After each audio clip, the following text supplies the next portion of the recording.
কিরে অনি, তুই এবার শীতের ছুটি কোথায় কাটাবি? এবার বুঝি ছুটিটা আমাকে গ্রামে কাটাতে হবে, বুঝলি তো রাহুল? আমার দাদু নাকি খুব অসুস্থ, তাই আমাকে যেতেই হবে। তা তো যেতে হবে। আমাকে তাহলে এবার ছুটিটা একাই কাটাতে হবে। শুন, তুই চাইলে আমি তোকে আমার সাথে নিয়ে যেতে পারি। এবার ছুটিটা না হয় গ্রামেই কাটাবি। কিন্তু আমার যেতে খুব একটা ইচ্ছে করছে না, তবে যেতে পারি এক শর্তে। কি শর্ত বল? তুই যে গল্প বলছিলি তোদের ওইখানে নাকি অনেক পুরানো পরিত্যক্ত একটা বাড়ি আছে, সেখানে নাকি কেউ যায় না ভূতের ভয়ে। হ্যাঁ, আছে তো। অনেক পুরানো আর অনেক বড় বাড়ি। আমি ওইখানে যেতে চাই। তুই তো জানিস আমি এসব বিশ্বাস করি না।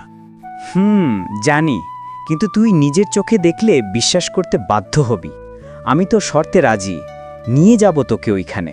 ঠিক আছে, তাহলে কালকেই ব্যাগপত্র নিয়ে রওনা দিব।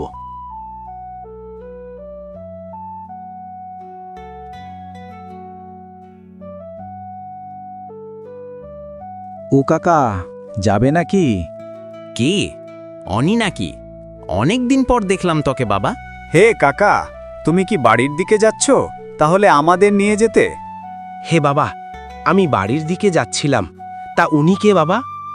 উনি আমার অফিসের কলিগ কাকা, গ্রামে ছুটি কাটাতে এসেছে।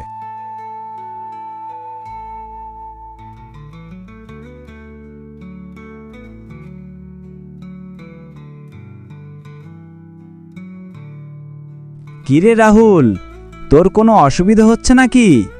না না, অসুবিধা কেন হবে? আর তোর বাড়ির লোকগুলো অনেক ভালো। তা কখন নিয়ে যাবি সেই ভূতের বাড়ি? কি বলিস এসব তুই? এত রাতে কিভাবে যাব? না না, এত রাতে যাওয়া যাবে না। কাল সকালে আমি তোকে নিয়ে যাব। না, সকালে কেন? আমি এক্ষুনি যাব। রাতে গেলে মজাই আলাদা। না না ভাই, তুই আমাকে মাফ কর। আমি এত রাতে সেখানে যেতে পারবো না। দিনের বেলায় ওইখানে কেউ যায় না, আর আমার বাড়ির লোক জানতে পারলে যেতে দিবে না। আরে এসব চিন্তা কেন করতেছিস? আমি আছি তো। আর তোর বাড়ির লোককে বলবি কেন? সবাই ঘুমিয়ে গেলে আমরা বেরিয়ে যাব। আমার খুব ভয় করছে। কিভাবে যাব? দেখ রাহুল, আমি তোকে আবার বারণ করছি। চ, বাসায় ফিরে যাই। কি যে বলিস, এত দূরে এসে ফিরে যাব নাকি? আর তুই ভয় কেন পাচ্ছিস? আমি আছি তো। বাড়িটা আসলেই অনেক ভয়ানক। চল ভিতরে যাই। না না, আমি ভিতরে যাব না। তুই গেলে যা। আর ভিতরে গেলে আমাদের দুইজনকেই মেরে ফেলবে। কি বলিস এসব? কিচ্ছু হবে না, চল। দেখ, ওই দেয়ালে কি যেন একটা দেখলাম। ওইখানে কে যেন দাঁড়িয়ে আছে। কে তোমরা? এখানে কেন এসেছো? তোমরা জানো না এখানে আসা নিষেধ? চলে যাও এক্ষুনি। কে তুমি? এখানে কেন সবাইকে ভয় দেখাও? এটা আমার বাড়ি, আমি এখানেই থাকি। তোমরা এক্ষুনি চলে যাও। তুমি আমাদেরকে বিশ্বাস করতে পারো, আমরা তোমাকে সাহায্য করতে পারি। সাহায্য? তোমরা সত্যি আমাকে সাহায্য করবে? হ্যাঁ, করব। তোমার কি সাহায্য লাগবে বলো আমাদেরকে।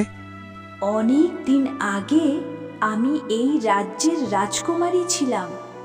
আমাদের শত্রুরা আমার পরিবারের সবাইকে মেরে ফেলে, আর আমাকে মেরে একটা ঘরে বন্দি করে রাখে। আর এই জন্য আমার আত্মা মুক্তি পায়নি।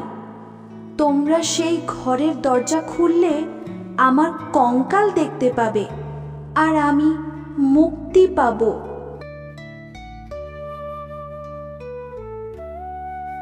এই দেখ রাহুল, সত্যি সত্যি এখানে একটা কঙ্কাল। তোমাদের অনেক ধন্যবাদ। তোমাদের জন্য আমি আজ মুক্তি পেলাম। সত্যি রে অনি, তোদের গ্রামে গিয়ে যে এত বড় অভিজ্ঞতা পাবো বুঝতেই পারিনি। আমার সারা জীবন মনে থাকবে। এবার বিশ্বাস হলো আমি যা বলেছিলাম সব সত্যি?